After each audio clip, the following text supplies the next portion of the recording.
Seorang dirut BUMN mengelola 300 triliun, disuruh atau atas inisiatif sendiri cashbacknya ini diinvestasikan sama perempuan-perempuan ini yang tidak dinikahi secara resmi, hanya secara goib dinikahinya. Namanya PT Taspen.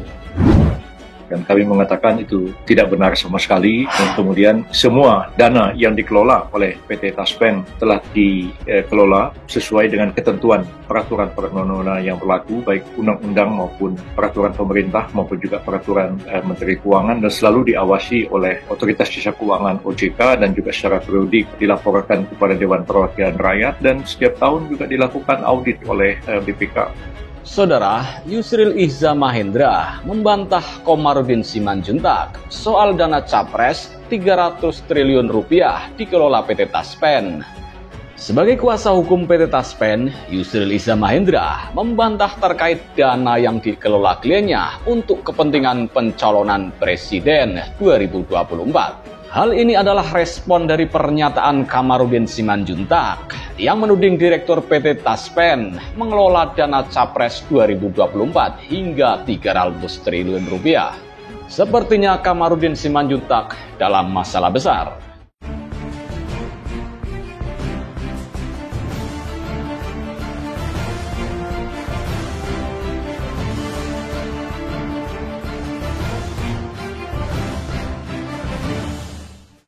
Sebelumnya, viral di media sosial, potongan video Kamarudin Simanjuntak menyebut adanya dana 300 triliun rupiah yang dipersiapkan untuk modal kampanye seorang capres di Pilpres 2024. Dalam video tersebut, Kamarudin menuding Dirut PT BUMN Taspen yang mengelola dana 300 triliun rupiah itu dan memiliki banyak wanita simpanan. Para wanita ini disebut dititipi uang oleh Dirut PT BUMN tersebut dari hasil investasi dana perusahaan.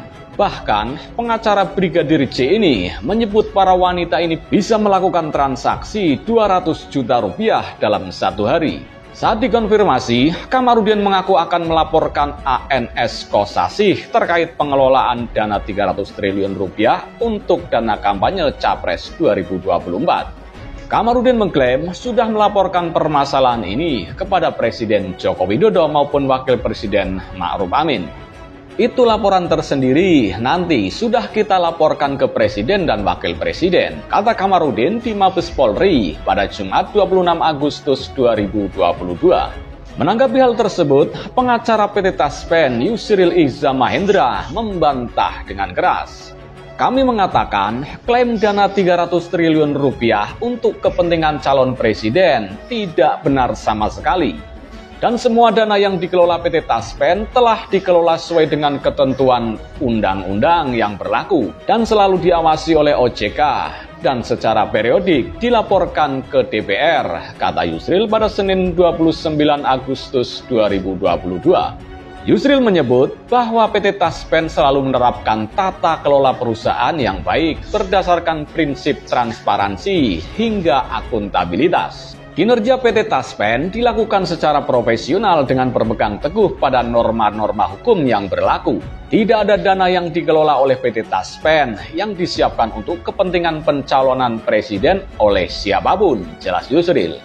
Kalau PT Taspen kelola 300 triliun itu betul. Uang itu berasal dari potongan dari gaji PNS dan TNI zaman dahulu. Dan itu sudah lama sekali. Dana tersebut nantinya dipakai untuk membayar para pensiunan aparatur sipil negara atau ASN. Bukan untuk dana pencapresan 2024, kata Yusril. Kemudian, ia melanjutkan pengelolaan dana pada PT Taspen sesuai undang-undang. PT Taspen melakukan investasi agar dana kelolanya bisa bertambah. Menurut Yusril, bila dana hanya mengendap di deposito, maka penambahannya tidak signifikan, sebab bunga bank kecil. Sedangkan biaya untuk para pensiunan semakin lama semakin naik. PT Taspen selalu melakukan audit setiap tahun kepada publik. Hal ini juga diperiksa Badan Pemeriksa Keuangan atau BPK, kata dia. Ia menjelaskan untuk membayar para pensiunan setiap tahunnya pasti naik, apalagi tunjangan itu sampai ke anaknya. Ia mencontohkan, misalnya pegawai ASN pensiunan adalah usia 56 tahun. Nanti akan dibayarkan juga tunjangan istrinya dan anaknya yang di bawah usia 21 tahun. Beban APBN juga semakin berat sehingga PT Taspen ini yang kelola dananya dan investasikan untuk para pensiunan, kata dia. Jadi masalah pribadi Pak Kosasih ada kuasa hukumnya sendiri, kata dia. Sebelumnya diketahui, Dirut PT Taspen ANS Kosasih akan melaporkan advokat Kamarudin Simanjuntak ke polisi. Pelaporan ke polisi ini terkait tudingan pernikahan gaib hingga dana capres 300 triliun rupiah yang dilontarkan Kamarudin. Kami sebagai tim kuasa hukum atas permasalahan ini akan mengambil langkah hukum untuk melaporkan masalah ini ke pihak polisian. Sebab kami menduga ada perbuatan pidana yakni pelanggaran pasal 27 ayat 3 dan pasal 28 ayat 2 Undang-Undang ITE. Kata Duge dalam keterangan pers tertulis pada Minggu 28 Agustus 2022. Insya Allah Rabu akan lapor polisi, sambungnya. Duge menerangkan semua pernyataan yang dilontarkan Kamarudin tidak benar dan mengandung fitnah. Ia menyebut apa yang terjadi saat ini adalah kliennya tengah menghadapi proses perceraian di pernikahan keduanya dengan Rina Lawi. Jelas tidak benar, klien kami memang menikah 2 kali. Pernikahan pertama dengan Yulianti Malingkas yang telah berakhir. Pernikahan kedua dengan Rina Lawi yang diputus cerai oleh Pengadilan Negeri Jakarta Selatan pada bulan Maret 2021 lalu, ucap Duge.